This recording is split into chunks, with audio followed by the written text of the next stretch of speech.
Wallah,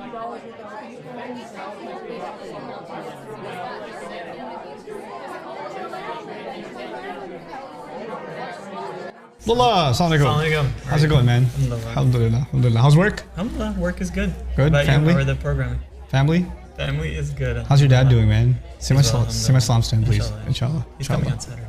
He is? Yeah. I look forward to seeing. Oh, wait. I'm not going to be here on Saturday. Oh man, where are you going?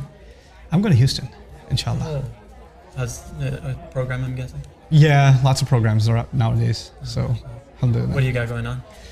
Did a few programs, and one of them, actually one sticks in my head because that program went great. At the end of it, this lady comes up to me and says she needs to talk to me in private, right? And I pull her to the side, and she starts talking to me about her husband. And it was it's not the worst of what I've heard, but it's messed up enough, So she comes up and says, my husband's really religious. He prays 5 times a day. He goes to the masjid all the time, etc., etc., etc. But at the same time, he forbids me from seeing my family. Oh. He doesn't like when I call them. He doesn't like when I go over. So I almost secretly have to call my mom or, check on them. And I don't, if I don't tell him that I'm talking to my mom, am I being sinful or something? Because you have to obey your husbands. And he keeps telling me, that the men are in charge of women and you have to do what I say. I'm the Amir of the household. So according to Allah and His deen, according to the Sunnah and the Sharia, you have to obey me and you're under my household now, so you can't do, or you can't stay in communication with your parents or your siblings or whatever. And then on top of that, he adds I don't want you to leave the house, ever.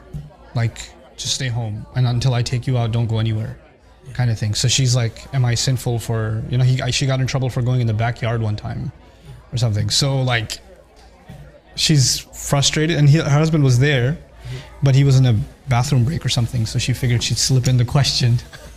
Subhanallah.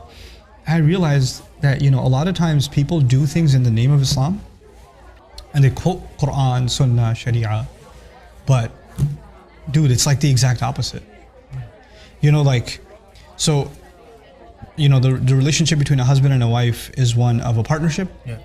And even though the husband has been given certain responsibilities in the home, the Quran's language is not men are authorities over women. Ar-rijalu qawwamuna 'ala an-nisa, maintainers over women. The word qawwam has nothing to do with authority, which is really interesting. A lot of translations say men are authorities over women, but the word qawwam in all of its meanings, none of them have to do with authority. Actually, from it is one of the names of Allah. Allahu la ilaha illa huwa al-hayyul qayyum, from the same origin. And the word qayyum has nothing to do with authority, even when you're talking about Allah. It has to do with Him taking care of, maintaining, holding upright, etc. He maintains the entire existence. That's what makes Him qayyum, So just to take that and first of all say that I'm the authority over you, doesn't make any sense. And then second of all, I have a relationship with my wife. Or my wife has a relationship with me. She has a relationship with her parents, with her siblings, with her friends, with all these relationships, right? Yeah. One relationship does not have the right to tell me to violate all the other relationships.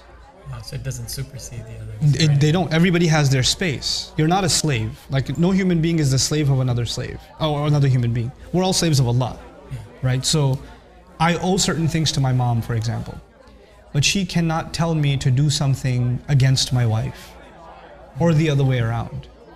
And the same thing with my wife. I can tell her to do certain things, but if it's making her violate some basic, rights of her own parents, she's not leaving the house and moving in with them or something, but she's giving them a call and checking on them. That's not something I can stop her from. And even if I do, it doesn't count because she owes them that responsibility. It came from Allah. It's not something that she decided she has to have. It's actually from Allah. You have to be the best to your parents. When Allah says, وَبِالْ وَالِدَيْنِ إِحْسَانًا, it doesn't say, men, be the best to your parents. Women, until you get married. Just the rest of the time, consider them history. And you can just casually, every Eid, kind of say salam. It doesn't say that. These are family situations. So the other weird thing in this whole scenario, first of all, they bring religion in where it doesn't belong. Then even about the freedom of this one, where can she go? Can she go outside and things like that? This is actually not a religious mandate, and he cannot tell her you cannot go outside as a kind of from the religion. Yeah.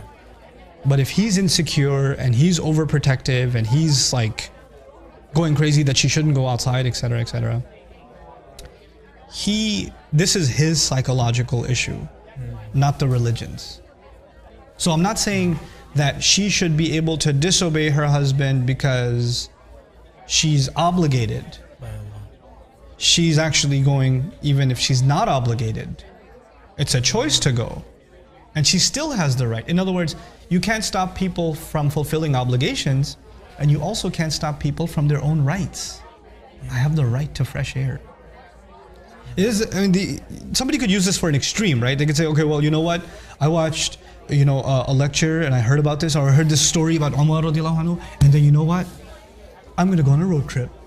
I'm driving to California. Husband, see you later. People could do that.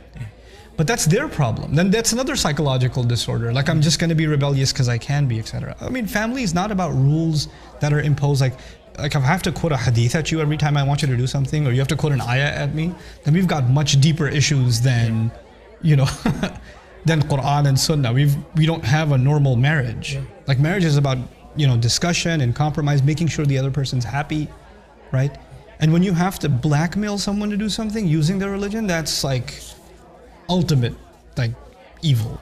I can't think of anything more messed up than that in a relationship. To use chips like that, to use hadith and Quran to impose your will on somebody else, even though that doesn't even fit, subhanAllah. So I tried to tell her what I could, but at the end of the day, she's in this situation, and I can't, or nobody else can intervene. At the end of the day, she's going to have to work those things out with her husband directly.